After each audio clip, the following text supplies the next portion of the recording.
Welcome to the Consciousness Chronicles. I'm Wanda Hamilton. I'll be your host today, and we'll be speaking with James Saito. I am a dabbler in the mystical arts, Reiki master, holistic healer, and claircognizant. Welcome, James. How are you today? I'm very good, thank you. And you? Very well, thank you. Good, good. So thank you for having me on. Oh, I my decided pleasure. that it was time to actually get out there and, speak my truth. It's not often I get out there. I don't self-aggrandize my lifestyle and what has transpired in my life. Very few people are aware of it because I'm basically a private person, but I know that we have to get out there and Share our experiences. Share our experiences. Okay. So part of what we're speaking about today is our awakening experiences. And I wanted to ask you, what does it mean to you to be awake? To shift your understanding, to see through the veil of forgetfulness and begin to understand. Everybody's awakening experience is different. But again, knowing that, what we actually exist in, what is transpiring in this third dimensional matrix, as some people refer to it, seeing how mankind is manipulated, seeing greater aspects of humanity, and beginning to find your own, I think would be, everybody's path is a little different when they're going, when it's going to happen. But when it does happen, it happens in stages. And, we could talk about that if you'd like. Sure. I guess I would start with how long have you been awake? And what was your first experience with that? It would be around the fourth quarter of 2014. I was going through a period of insomnia, as I often do. And so I grabbed my phone and I went to YouTube. And I thought about, what would I like to watch? And ever since I was a boy, I had a fascination with, unidentified flying objects. I wanted to take parapsychology at Duke University when I was a younger man. I've always had an interest in, ghosts and Bigfoot and the Loch Ness Monster and all of that sort of thing. So I thought, well, let's see what people are posting right now regarding UFO sightings. So I started watching, and up came a couple of things. One was a podcast by Simon Parkes. And at the time, I think his Connecting Consciousness was on, that was back when he had JP as a co-host and whatever station that was. And the second one was I found a few nights later. And what Simon had said kind of resonated with me. And so the second one that I found was called Dowsing for Duality. And I don't know, synchronistically speaking, I wasn't even aware that, I knew you could douse with a Y-shaped stick for water and things like that. But as I got into the video, and this is made by a couple out in Ontario, they were doing pendulum work. And I thought, geez, that's cool. So the next time I was out at a market, I bought a pendulum and started to play with it. And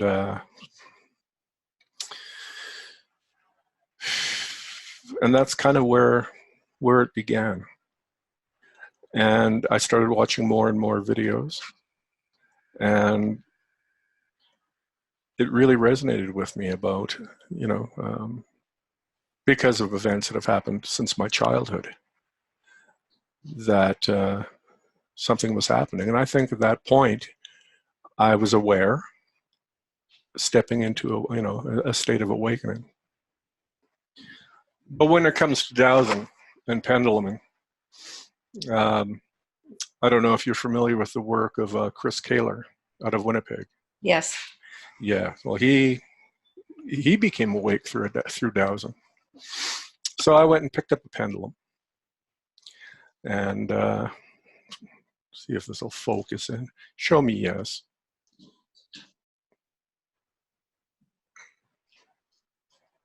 Show me no. Show me energy removal. So what ends up happening is I began to show me energy infusion. What ended up happening was through dowsing, I began to waken more, until one day in the shower, I'm standing there washing my hair kind of thing, and a very clear voice, my voice, said, "Hello, James." And I'm like, what the fuck? Of course, you kind of test the water. Is there somebody there? Yes. And what I was able to determine, because this is a long story, I was speaking to my higher self. At that point, I became clairaudient. And it's an ability that comes and goes. So naturally, my first reaction was, do I have a tumor? Am I nuts? Fair questions. Yeah, your 3D human doesn't like the unexplained like that. And I would carry on in my mind. Sometimes it'd be very intrusive, where it's, this is not what you should be doing, this, that kind of thing. Mm-hmm. And I could ask questions. I could ask questions regarding what's coming, things like that. And the day that I finally found acceptance was the day that I realized that every message that I was receiving was about love and compassion. There was nothing that in any way was malevolent. So that was that. And, we're all still in kindergarten. We, our understanding is still limited, but I look at others around, like the Kalina Molnars, the Lisa Transcendence Brown, and I think to myself, wow, they're so gifted, but I realize it's not a competition. This isn't, everybody has their path. And one thing that I've learned is that things will happen exactly as they're meant to, when they are meant to. Mm-hmm. And that is important. And anybody who's on a spiritual journey of awakening, don't feel bad that you're not, you don't have telekinesis, or, your understanding isn't where you think it should be. Mm-hmm. In fact, be grateful. Express gratitude for where you are now. It's very important. So I do have a question about the using the dowsing. Mm-hmm. What is causing the pendulum to move in that way? Well, first of all, when I finally got into it, I set the intention that no entity, no consciousness, but my higher self could communicate with me through any form of dowsing, physical dowsing, pendulum dowsing, whatever. And I can ask back and forth, is that you on the pendulum? Yes. I think the important thing to understand when it comes to dowsing and reality itself, is that everything in this dimension is a frequency. You, me, this remote control, that's a lower frequency, very dense, so I can't put my hand through it yet.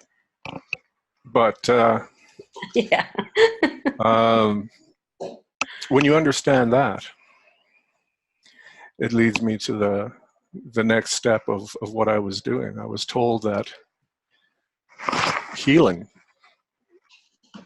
is very basic. When we consider that everything is a frequency, everything, then cancer is a frequency, kidney disease is a frequency. Now you can add or remove frequencies. You can rearrange frequencies. So, and this is why I get, emails saying, I have this problem. Can you help? I'll try. Because even having said that, were I to walk into a hospital room and somebody I know is actively passing from cancer, I could attempt to remove the cancer. But it may not be in that person's path for that cancer to be there, not be there. Right. But conversely, it could be the exact moment that I'm supposed to walk in there and do it. And it's the same with anything else. I need permission from the person. And if it's allowable by source, then it can be done. If it's not, then it simply can't be done. Right. It's Okay. that basic.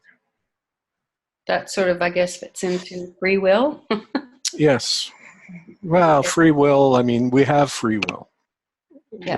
This is we have free will. But again, if I was to try to stray from the path that I'm meant to be on, and I've tried, and it's quite uncomfortable. It becomes very uncomfortable energetically. Right. Yeah, because you're deviating from what you are meant to do. So, now, when you say being uncomfortable energetically, can you explain a little bit more about that? well, you can. Are there physical symptoms or emotional waves, up and downs? Physical symptoms. That's a whole different topic. But you know how you get that feeling every once in a while that something just isn't right? A sense of foreboding, that kind of thing. That's relentless. It's a dark. It's a heavy energy. And every time I've tried to deviate from the path, just say no. I don't. This is not the way I wanted my life to be. It starts to hit. So you can never really truly leave what you're supposed to be doing. Okay. You'll be guided back to it. Okay. Thank you. So, what was life like before for you, before waking up? Tumultuous. I think my life changed about 1976. Up to that point, I was just your standard. Well, I wouldn't say standard. I've been smoking these cigarettes now for 52 years. Got into my first bottle of booze, I think, when I was 12. Started smoking marijuana at 14, and of course the drug use just kind of accelerated. Not in a, one of those Catholic manuals that tell you, marijuana leads to heroin, orgies, and bestiality. Not that kind of thing. But, you start Right. experimenting with the drugs and, yeah. So, and then when I was 15, I started working for rock bands and started touring and, working my way up the ladder, so to speak. Became a stage manager for Golden Gold Productions, and life was a party. Life became a constant party. Mm. And it ended up being a 35-year party, which It's a long party. it's a long party. And what ended up happening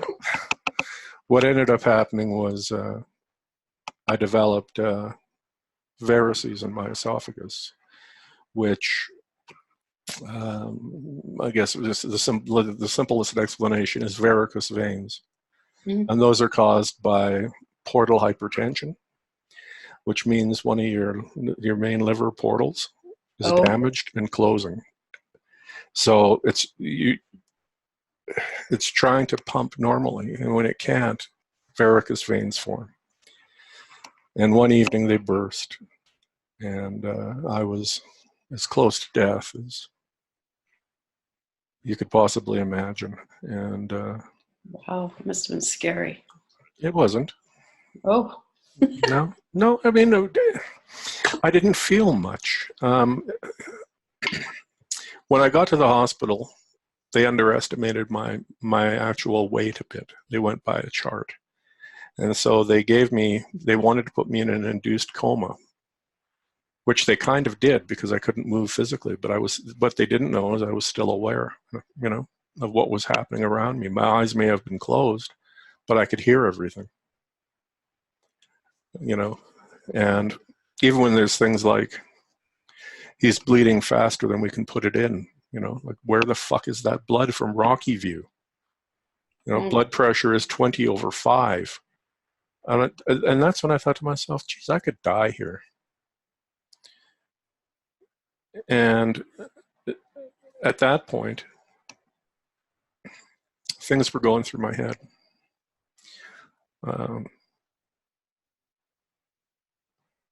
I can't die now. I can't leave the people that love me. I haven't seen the new Star Trek movie. This happened in 2008, and the 2009 Star Trek film hadn't come out. But all the time that I was doing this, outside my front deck, there was a phenomena that I was witnessing for about a year. And I first noticed it when I was closing the blinds one night, because this light came down and went back up. And I said, what? So I went outside, and there's this ball of light moving up. Okay, fine. Moved itself into a stationary position. And I had seen it subsequently move itself into place in the night sky. So I had made a videotape. I put my camera on sticks, and I, zoomed in and waited, and, and I didn't really expect much when I played the video back. But what was happening was phenomenal. This thing would expand, disappear, all sorts of things. And for some reason, that was going through my mind. I could see this, what I call a craft. Interesting. Yeah, expanding in my mind, and and that sort of thing. So when I woke up, I was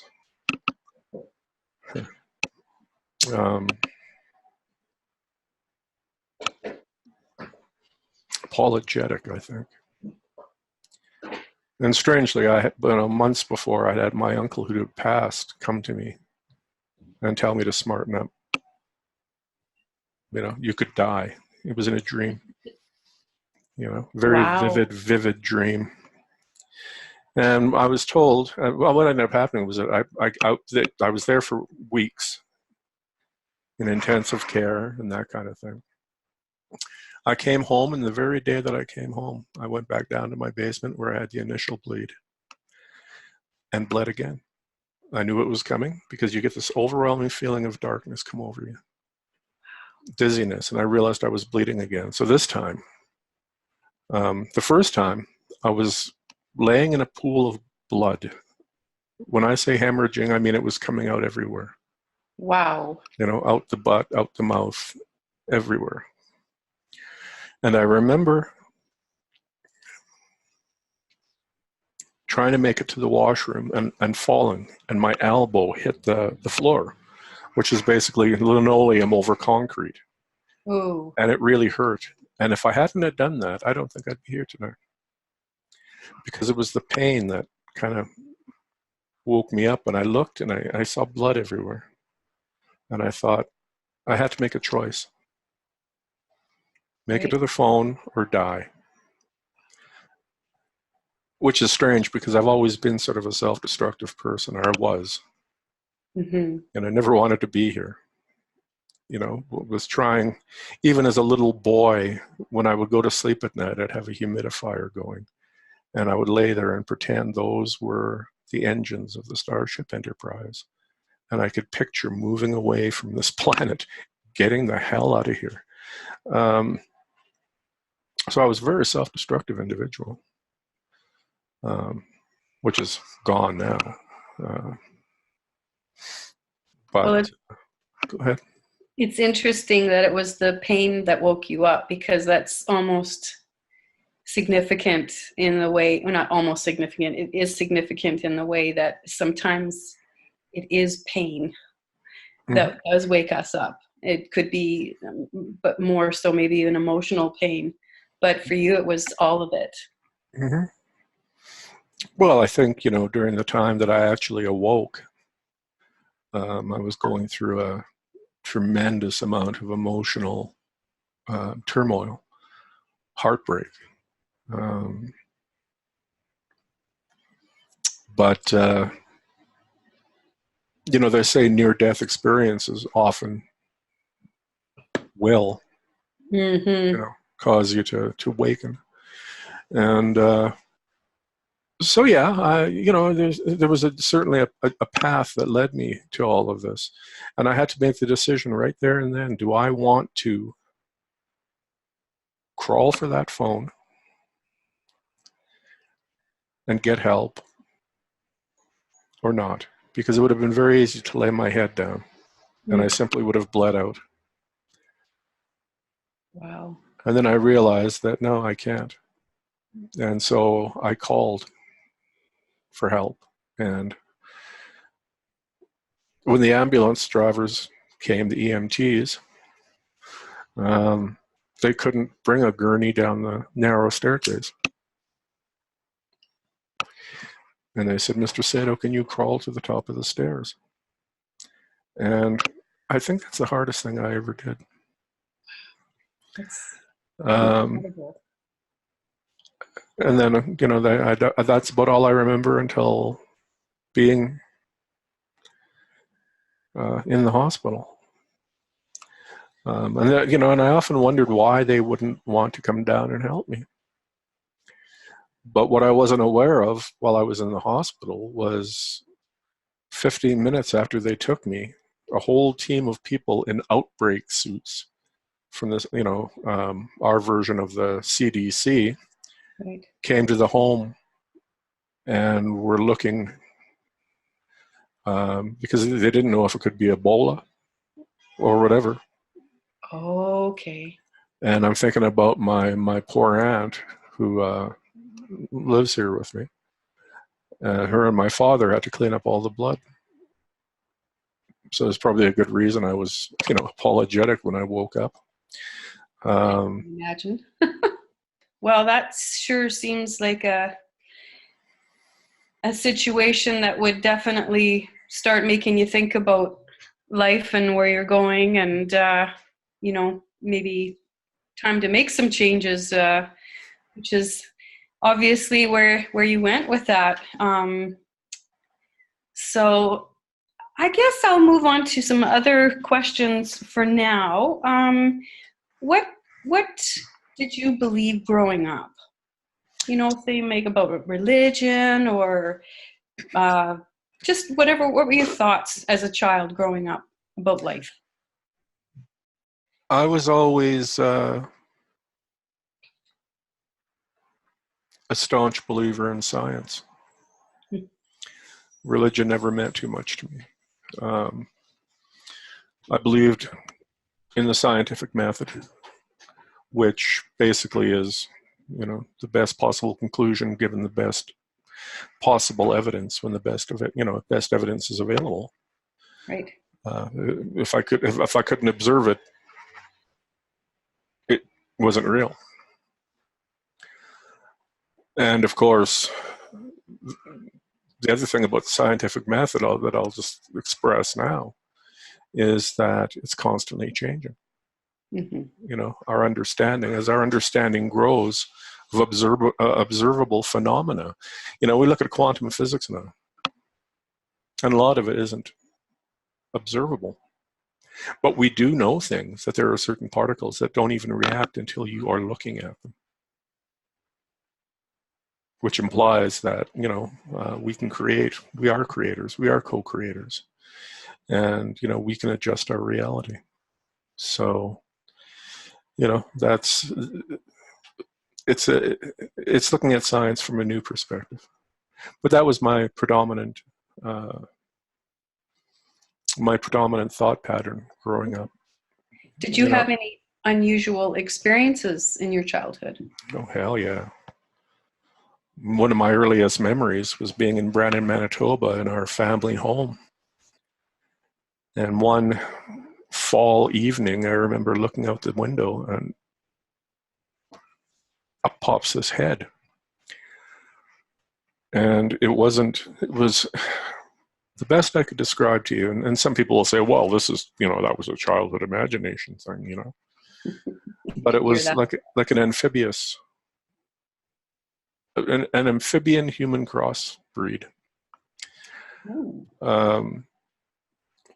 That spoke to me telepathically, and it said, don't worry, I'm not here for you, I'm here for your father. And then it turned and it bounded away, like it jumped the way.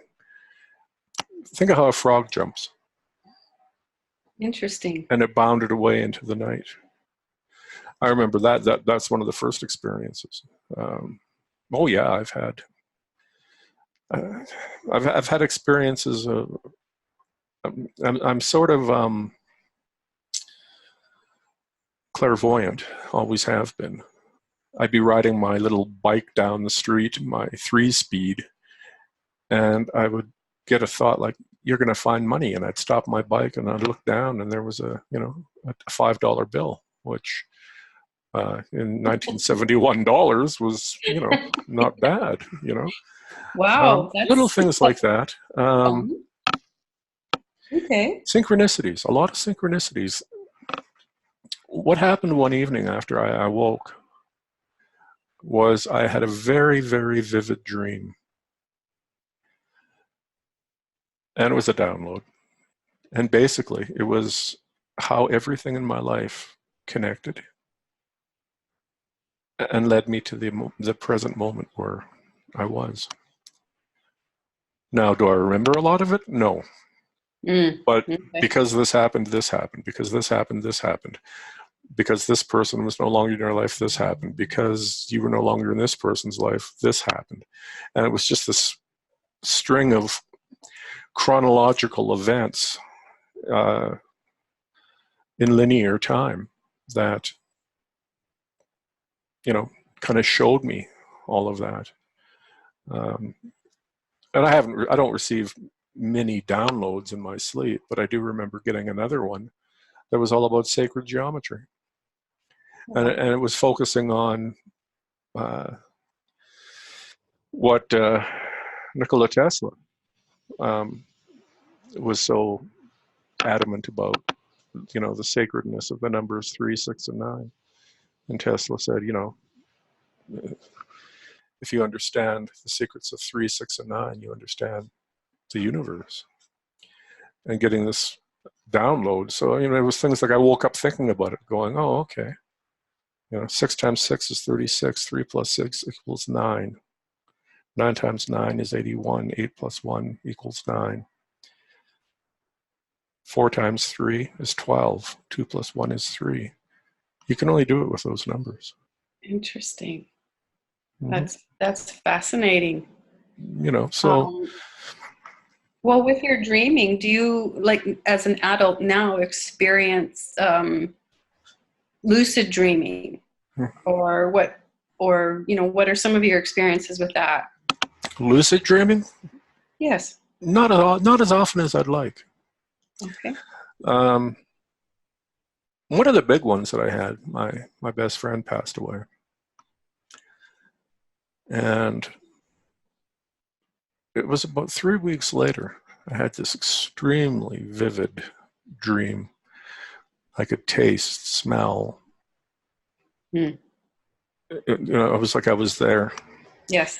And we were outside the Crossroads Market where we used to like to go and shop for, fruit and veggies and stuff like that. So I'm sitting there. There's a guy, there's an Aboriginal man who used to sit out there with a guitar, has a guitar case open. People would throw money in. He's playing an Elvis song. Are you lonesome tonight? And I'm smoking a cigarette. I can taste the cigarette. I can feel the cigarette in my lungs. And I look over and there's my friend Andrew who had passed, only he wasn't. Oh. It was like he was a more perfect version of himself. Wasn't wearing glasses. Um, that's the best I can describe it. He looked better than he ever did in third dimensional reality. Um, and the message he gave me is, don't be afraid. You can do anything you want. Well, that's a good message. It was. And then I woke up and I thought about it. And then synchronistically, I went downstairs and the TV was on, and Oprah was talking to Whitney Houston's daughter and said, have you had a dream visitation from your mother? And she goes, oh, yeah. And Oprah explains a dream visitation is, shortly after somebody passes, they come to you in a dream. Mm-hmm. And they'll deliver a message to you. And she even mentioned that, they'll look like a better version of themselves. So I'm I've heard standing this. there, kind of, going, oh, okay. Oddly enough, when these things happen, I kind of take them, I don't freak out. There's a number of times where um, I'll share one story if you don't mind. Sure. Um, a number of years back, I was under a psychic attack. And it was to the point where I was getting nosebleeds a lot for no apparent reason. I'd just be sitting here and all of a sudden blood would start pouring from my nose. The dreaming, it's like whatever entity or consciousness had attached itself, knew how to instill fear. And I'm not going to get into things like loosh right now or anything else. I mean, that's very third dimensional. But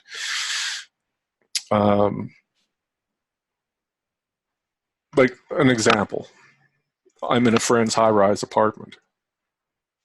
The screen door to the balcony is open, and my little pup at the time, Charlie, jumps on the deck and goes right between the metal slats of the balcony and falls 30 stories. Things like that, and I'd wake up like, whoa, fuck,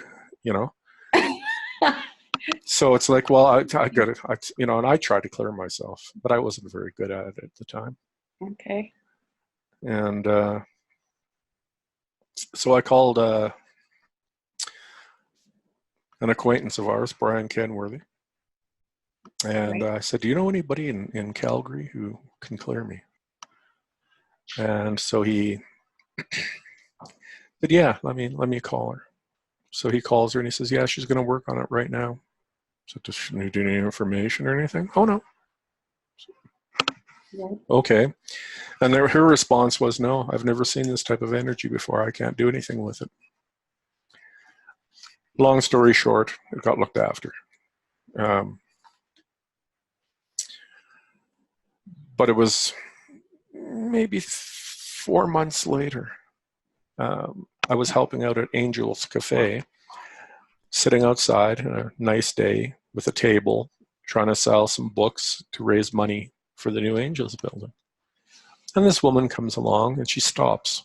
She walks over to me and she goes, "You're James." And I said, "Yes." She goes, "Oh, I'm Brian Kenworthy's friend." She said, "He had me do some work on you." And I said, "What? You just recognize my energy?" And, it was nice to meet you. Thank you, But I mean, weird synchronicities. And we'll later on get to the big one that happened to me that, but yeah, so please continue. Thank you for allowing me to, share that anecdote. No, that's quite all right. It's quite fascinating. Love hearing interesting stories like that. So what did I want to ask you next? Did you develop any unusual abilities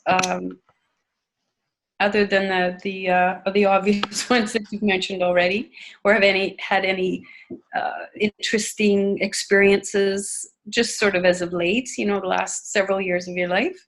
Well, yeah, I mean, I remember, and anybody can do this.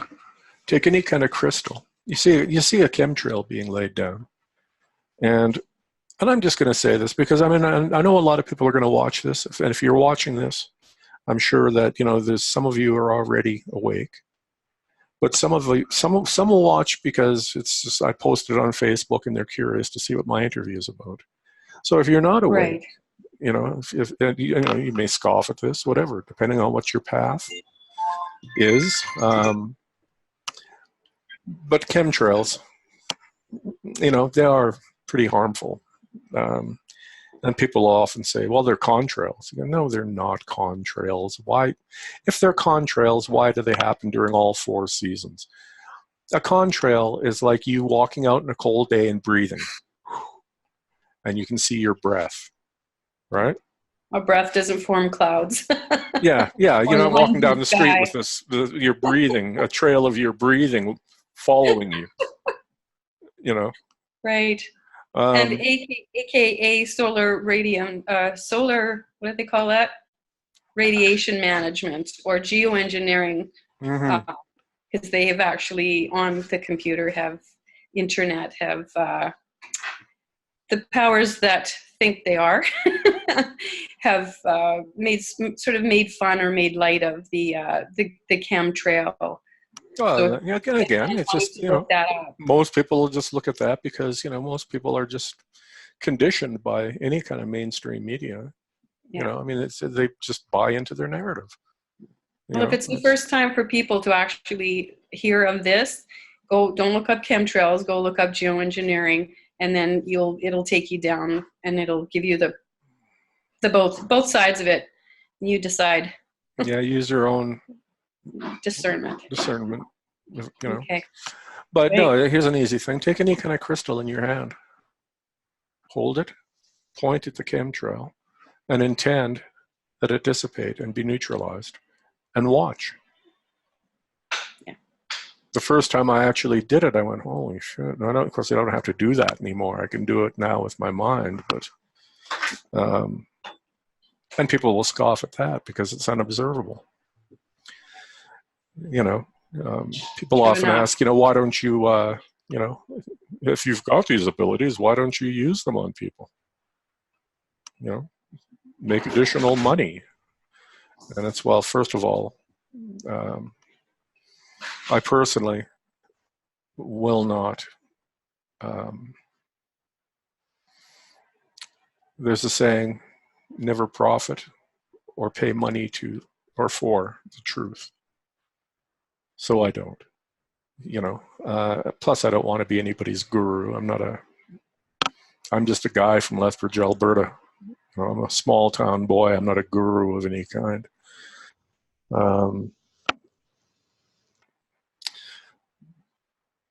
But if I was to say to you, Wanda, okay, you've given me $50. I'm going to clear you now. You go, well, okay, we're done. And you'd say, I'd say, I notice you haven't transferred the money. And you could just look at me and go, oh, it's done. Yeah. You know, it's, you know, and it's funny because you look at people like Chris Kaler from Winnipeg, who uses an entirely different modality for quantum healing than I do.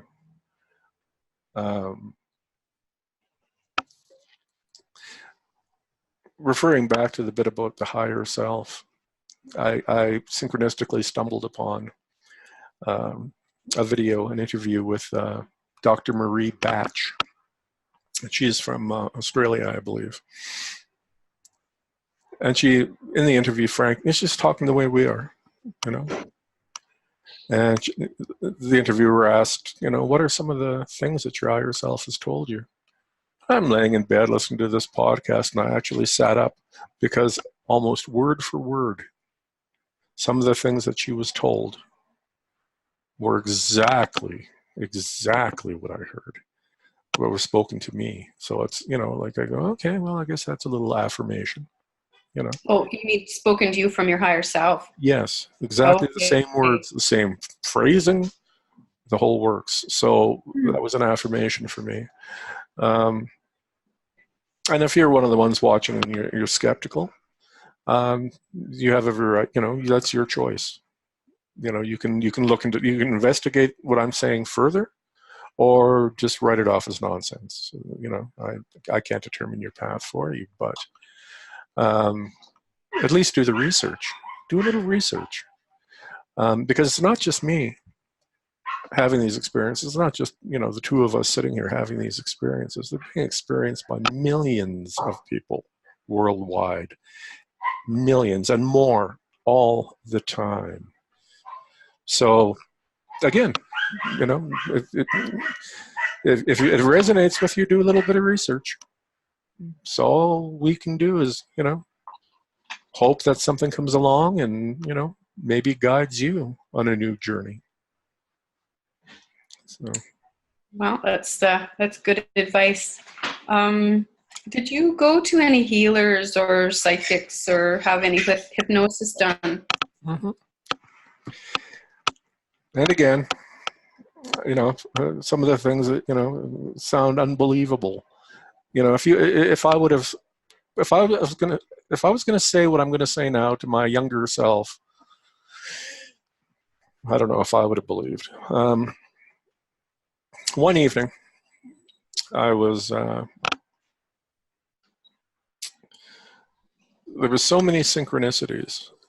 For some reason, you know, when you go into your YouTube app, it'll say recommended for you, and it was about past life regression.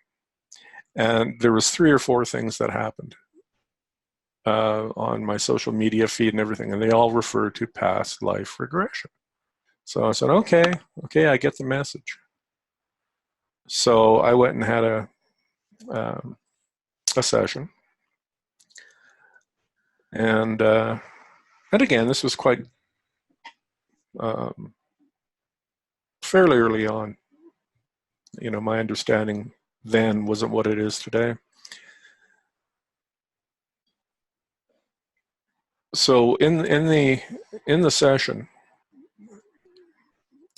you walk down a corridor, and there's doors, multiple doors on each side of the hallway.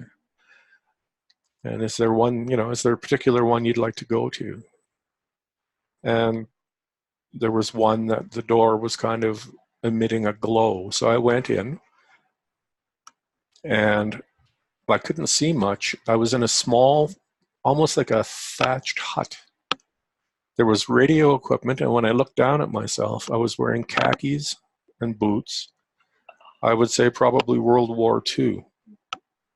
And I looked around, and there was really nothing to see. And Dominica, who had put me under hypnosis, said, okay, well, if you want to leave that room and go find another, go. You know. So I leave, and I walk down the hall And there's one that's actually kind of glowing, really glowing. So I went in there, and instantly, my perspective from my sight was the base of trees. I was in kind of a forest setting, and I was weeping. And Dominica could kind of tell I was agitated. And she said, if you want to change your view, just move up. And so I did, and I was laying there, clutching a female. I had my hand around the back of her head, and I was wailing.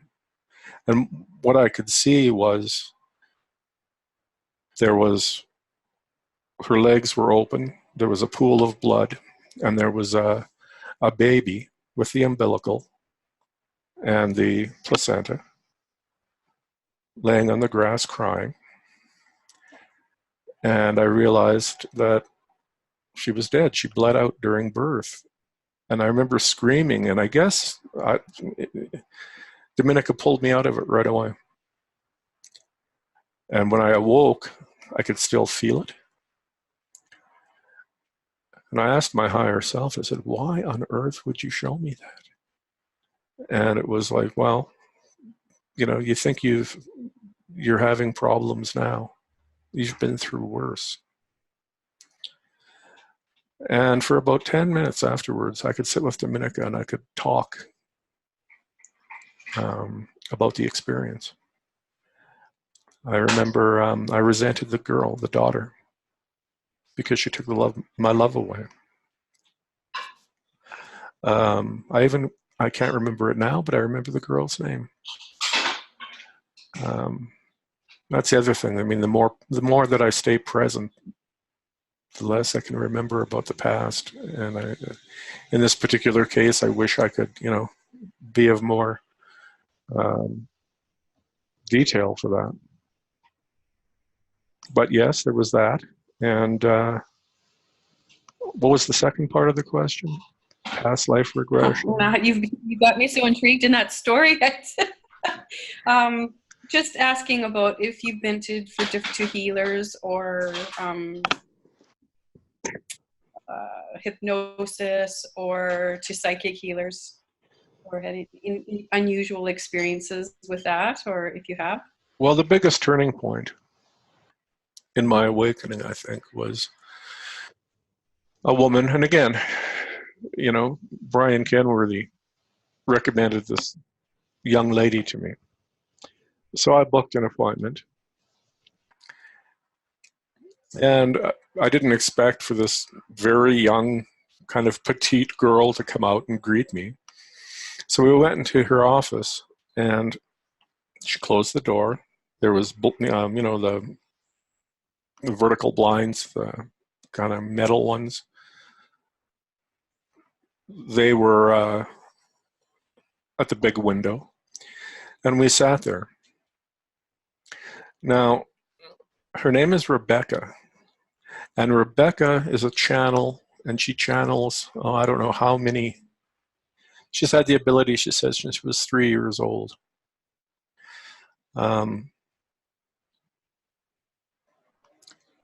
So when she's working on me,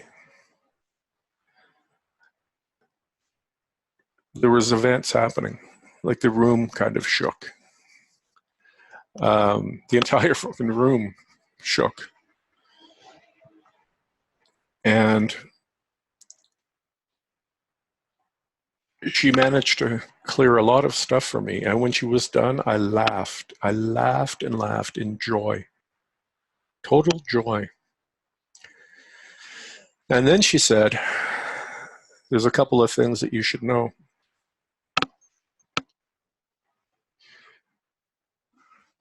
She said, first of all, when you were in the hospital having the bleeding looked after, she said, you told me about the thing that appeared. She goes, the reason that was there was because the, I'm trying to remember the word she used. I think it was the entities, or basically the people from the craft. And, I'm just going to say either they're, um,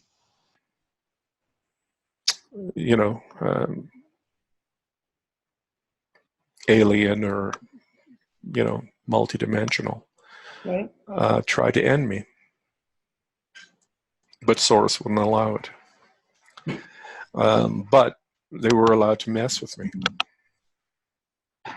Oh, interesting. And everything that happens, of course, happens for a reason. Learning. Mm-hmm.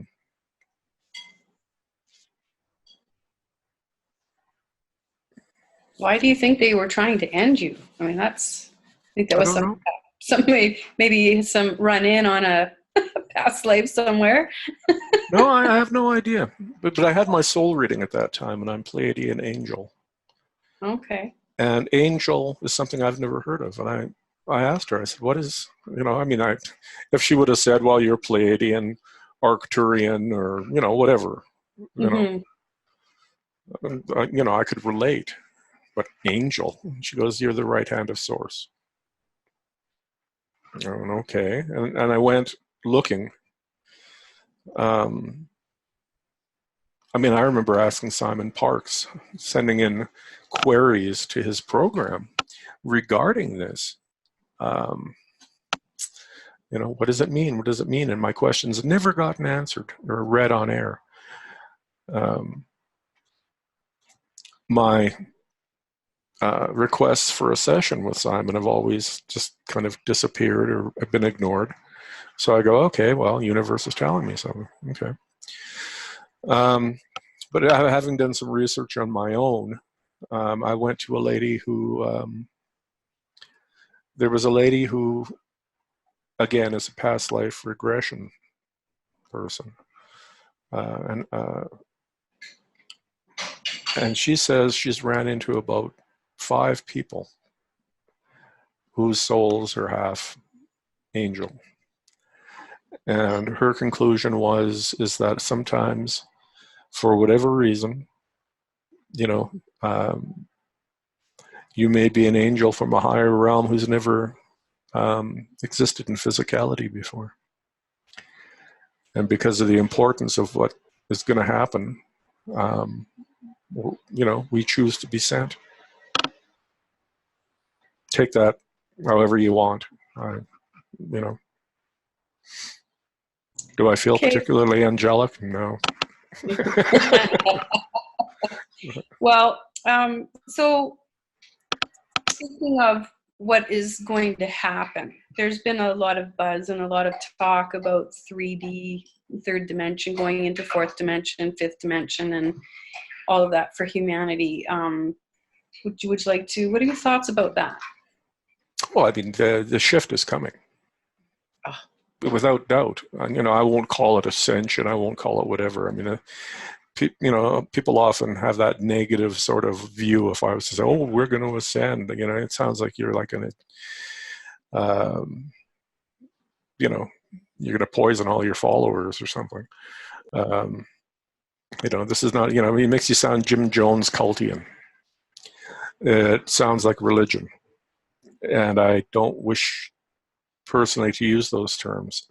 My higher self just said shift. The shift of consciousness. The shift. Because really, all time and space exists in one spot.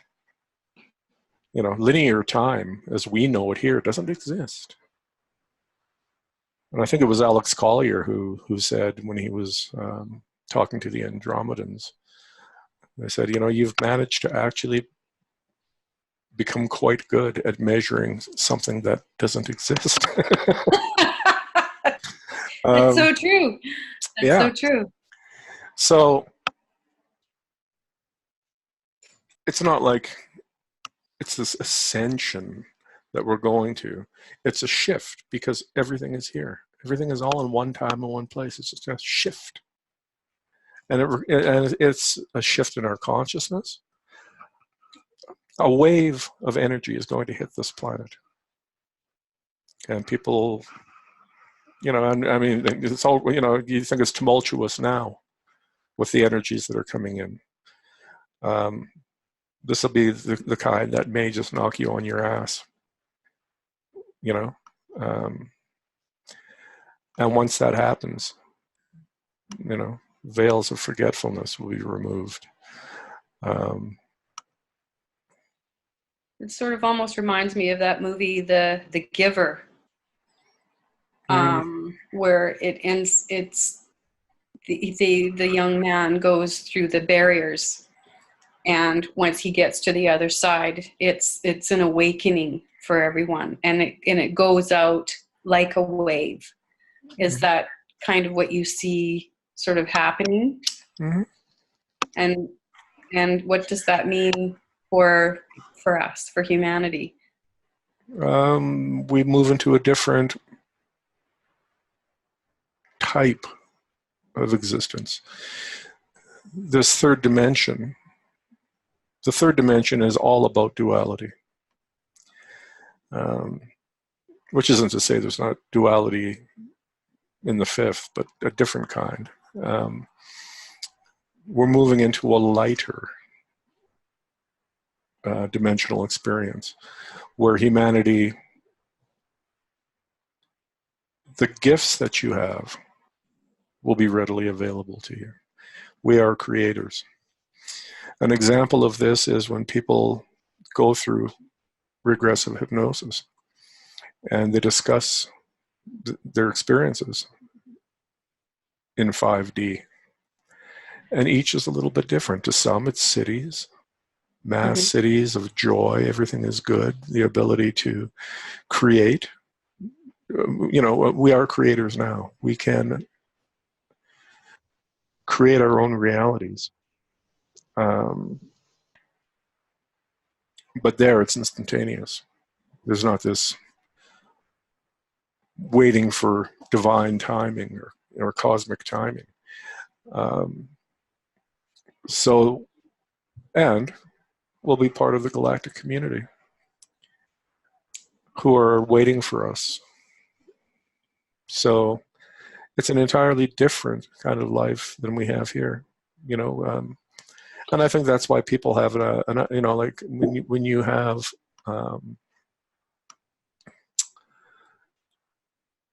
when you have claircognizance and you're able to see more clearly the truth of the matter. But that's only a hint. Our 3D understanding or our 4D understanding of the fifth is limited. And naturally, because there's a lot of things our minds, in this dimension can't comprehend. So like I say, that there are some people living in large cities. There are some people who create their reality to be in nature with their divine partner, things like that. So it's the ability to create.